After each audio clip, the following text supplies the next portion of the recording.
त्यांच्याशी आपण बातचीत करणार आहोत। अत्यंत क्रूर अशी हत्या झाल्याचं समोर आलेलं आहे, फोटो व्हिडिओ समोर आलेले आहे, चार्जशीट सुद्धा फाईल झालेली आहे। काय सांगाल, एकंदरीत महाराष्ट्र आता पेट्रोल उठलेला आहे? अख्खा महाराष्ट्र स्तब्ध झालेला आहे। काल झोपा लागलेल्या नाहीत, डोळ्यात पाणी आणि मस्तकात आग अशी परिस्थिती आहे। आणि याच्यात हे फोटो काल आपल्या सगळ्यांच्या समोर आलेले आहेत, पण हे फोटो हे व्हिडिओ मुख्यमंत्री असतील, होम मिनिस्टर असतील, बाकी नेते यांच्याकडे 1.5-2 महिन्यापूर्वी आले होते। आणि ते झाल्यानंतर पुलावरून इतकं पाणी जाऊन सुद्धा तुम्ही त्याच्यावर जर काय करत नसाल, कुठं तुम्हाला माणुसकी आहे का, तुम्हाला मन आहे का, असा प्रश्न त्या ठिकाणी आता पडायला लागलेला आहे। आज कुठल्याही परिस्थितीमध्ये धनंजय मुंडे यांचा राजीनामा घेतला पाहिजे, आणि तो जर घेतला नाही तर आम्ही सदन हे चालून देणार नाही। ज्या प्रकारे आता ही मोठी घटना घडली आहे, 2 महिन्यापासून फोटो होते असा तुमचा दावा आहे, मात्र तुमच्याकडे सुद्धा पुरावे होते, सरकारकडे सुद्धा पुरावे होते, मग नेमका राजीनामा का नव्हता होत? नेमकं कारण विषय एवढाच होता की यांना ज्या पद्धतीने मॅन्डेट मिळालेलं आहे, म्हणजे इतके आमदार यांचे निवडून आलेले आहेत की यांना एक घमंड झालेला, आमचं कुणी काय करू शकत नाही, आमच्या केसाला सुद्धा हात लावू शकत नाही, असं सरकारला वाटतं, सरकारच्या नेत्यांना वाटतं।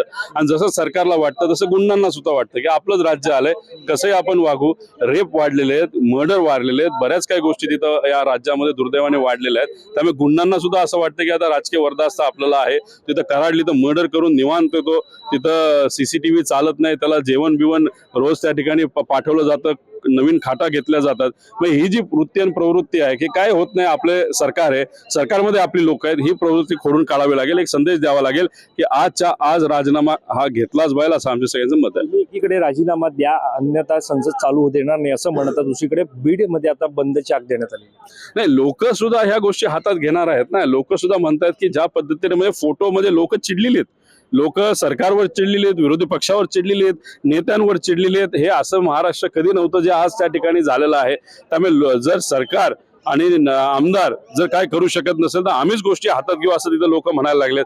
म्हणजे आता कहर झाला। त्यामुळे सरकारने आजच्या आज तुमची मैत्री बाजूला ठेवा, तुमचे संबंध बाजूला ठेवा, कचऱ्यात टाका आणि धनंजय मुंडेंचा राजीनामा आजच्या आज घेतला पाहिजे। धन्यवाद आमच्याशी बातचीत केल्या संदर्भात।